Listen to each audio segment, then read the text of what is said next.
This is Tumbleweed Radio. I'm Connor Rohr. The Christmas season. Yuletide. The new year. A season of giving, community, and togetherness. Sadly, many of us can't be with our loved ones this year. But hopefully everyone is, or at least most everyone, but hopefully everyone is still able to embrace the holiday spirit in some way, and enjoy a bit of nature's finest beverage, eggnog. Today I want to celebrate the holiday season by talking a bit about the Christmas of 1913.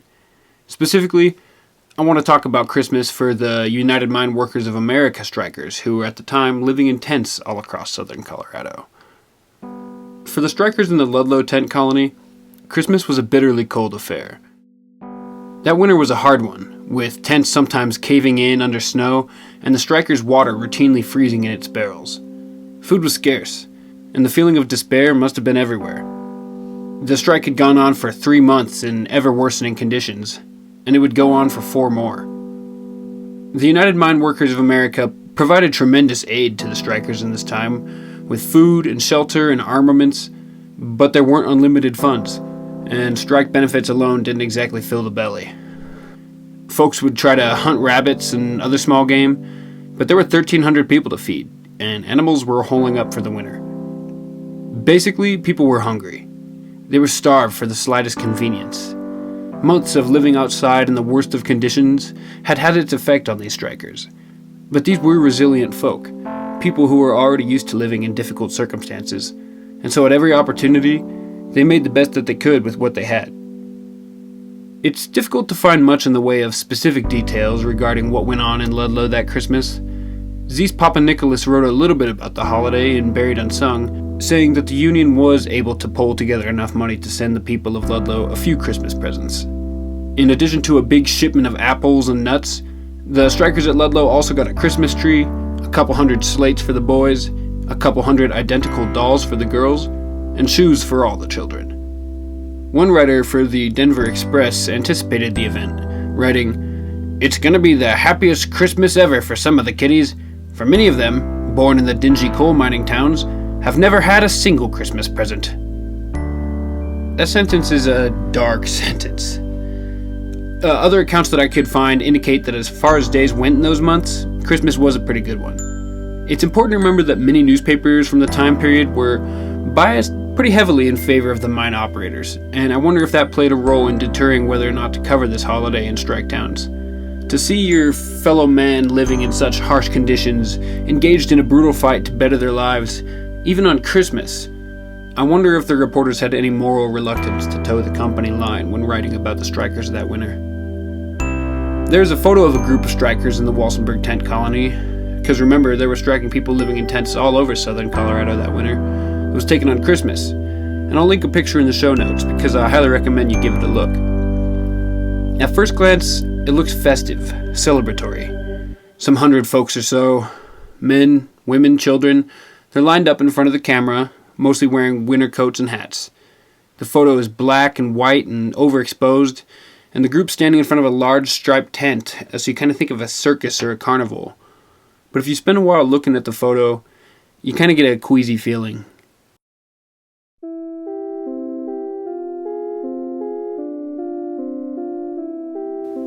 I know that it wasn't always common practice to smile for pictures, and maybe that's all it was, but that group doesn't look particularly caught up by the Christmas spirit.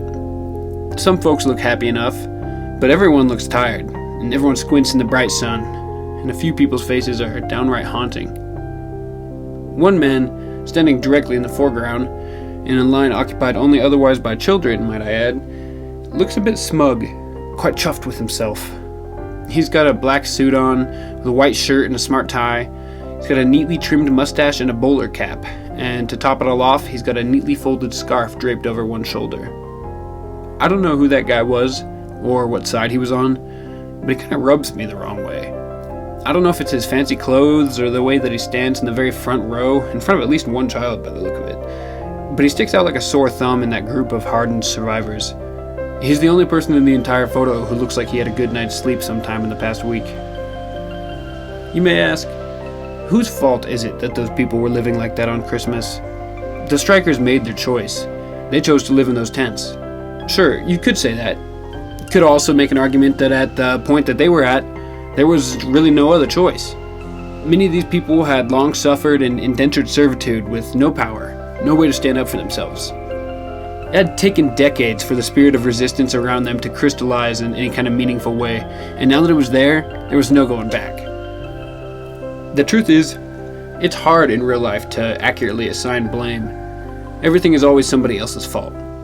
The situation in southern Colorado arose from a vast intersection of numerous moments and characters, each of which played some critical role in orchestrating all that unfolded. But if you really want to assign blame, if you want to at least be able to point a finger at the man who is probably most capable of stopping the tragedy that unfolded at Ludlow, and countless others of its like, well then you'd probably have to point a finger at Mr. John D. Rockefeller then, wouldn't you? Now, here's a man whose Christmas must have looked like the polar opposite of those miners.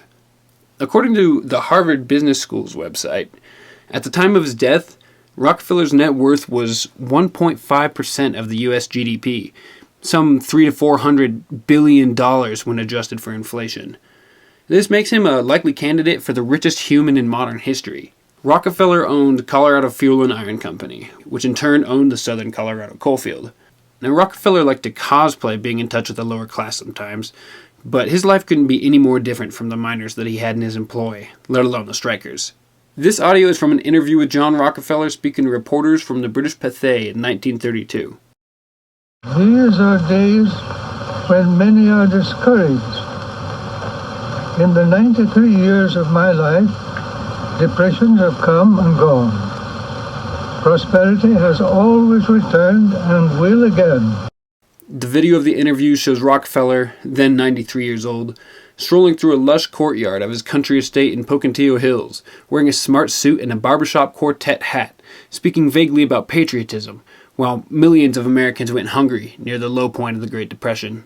And now on this my birthday, I desire to reaffirm my belief in the fundamental principles upon which this country was founded: liberty, unselfish devotion to the common good, and belief in God. As a nation, looking proudly to our past, where it has been noble, and recognizing with humility our mistakes of extravagance, selfishness, and indifference, let us, with faith in God, in ourselves, and in humanity, go forward, courageously resolved to play our part worthily in building a better world. I don't care how much philanthropy you do, you still don't get to lecture people on selfishness and overindulgences from your castle when you're the richest person in America. In 1911, John D. Rockefeller gave majority controlling shares of Colorado Fuel and Iron Company to his son, John D. Rockefeller Jr. So in 1913, the company for which all of these miners worked was ostensibly the responsibility of John Rockefeller II.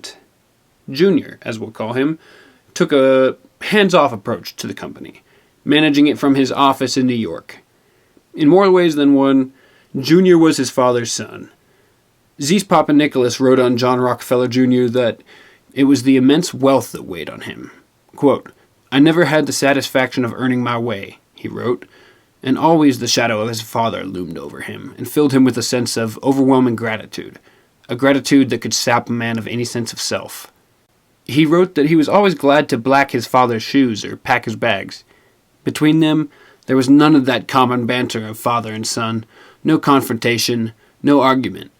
They shared a silence which was, for them, all the more profound. So, in business, he mostly tried to do what his dad would do, and leave the bulk work of running the company to his subordinates. In particular, one Lamont M. Bowers, who was chosen by Rockefeller's financial advisor to advise the CF&I president Jesse F. Wellborn. Although not the actual president of the company, Lamont Bauer effectively operated as its chief executive officer, and it is his vision for the company that so defined the lives of the thousands of workers beneath him.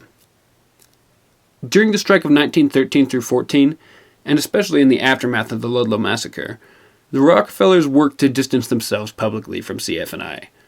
They offered their full support for the officers in charge, and then really tried to deny culpability. Jr. didn't visit the Southern Colorado coal field even once while this was going on, instead offering full support for the officers in charge's actions to resolve this strike. Now, it's easy to understand the distance that they tried to create. See, in the early 20th century, the Rockefeller name was widely associated with philanthropy. John Rockefeller I had amassed a massive fortune throughout his career as owner of the Standard Oil Company, which at one point controlled 95% of U.S. oil refineries. And then he went on to spend much of his retirement giving away massive charitable endowments, largely inspired by his fellow millionaire industrialist, Andrew Carnegie. Now that sounds great, right? On the surface. Gotta love a rich dude giving back to the community, right? But then again, one may be compelled to wonder if these kinds of philanthropic acts are enough to justify the cruel means employed to accumulate so much power in the first place. Here's a passage from a 2006 article for Slate magazine that frames this inquiry really well and describes some of the criticism that was lodged at figures like Rockefeller and Carnegie. The piece was written by journalist David Nassau and is entitled, "Looking the Carnegie Gift Horse in the Mouth." About 120 years ago, when Andrew Carnegie declared in his Gospel of Wealth essays that he was going to give away his entire fortune and asserted that it was the duty of other rich men to give away theirs, his announcement provoked as much criticism as praise.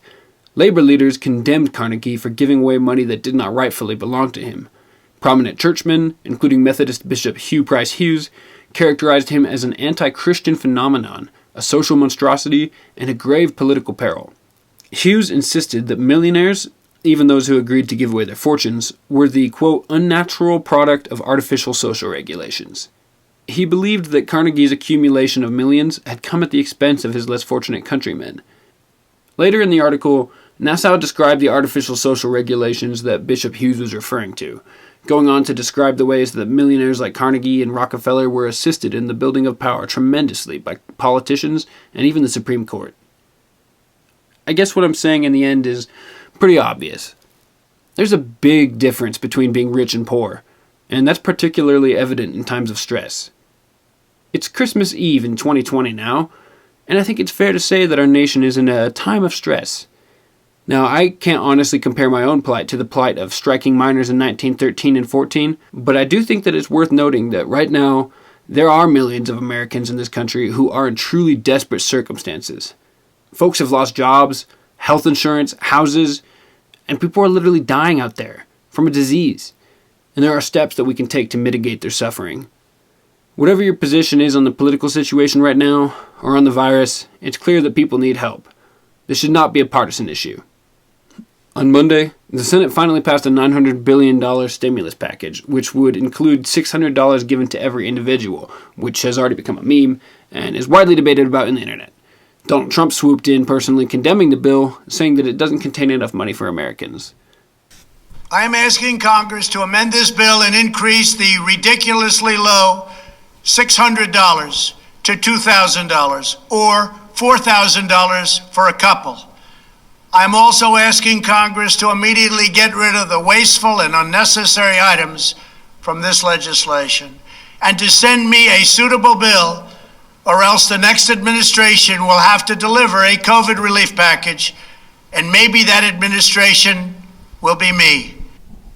Now, I wouldn't exactly call this move by Trump philanthropy, but it's in the same vein of seemingly generous acts that we saw from Rockefeller, in that it comes across as a nice thing to do, sticking up for the American people. But it's likely hollow, and in fact serves mostly to cover up a different story, a story of criminal exploitation. Trump released his blast of the bill after months of it being negotiated in Congress and with the involvement of the White House, but only 40 minutes or so after news dropped of his latest round of controversial last-minute pardons. The fact of the matter is, folks, the people who make decisions about the well-being of working-class Americans are living in a vastly different reality from you and me. Whether you're a Democrat or a Republican, you ought to know that the people who represent you are probably not very much like you at all. We need systemic change. We need to hold politicians accountable to the people. We need a great many things in this country. First and foremost, we need billionaires to pay a reasonable tax rate.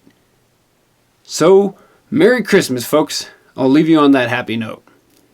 Please, remember this season to have fun, be responsible, and above all, try to avoid the sense that you're alone in the world. We're all in this together. See you next week. This podcast was written, produced, and all that other stuff by me, Connor Orr, and is a production of the World Journal. However, beliefs and opinions stated on this show are not necessarily held by the World Journal, but they are valid, and you ought to give them some good thought. Thanks.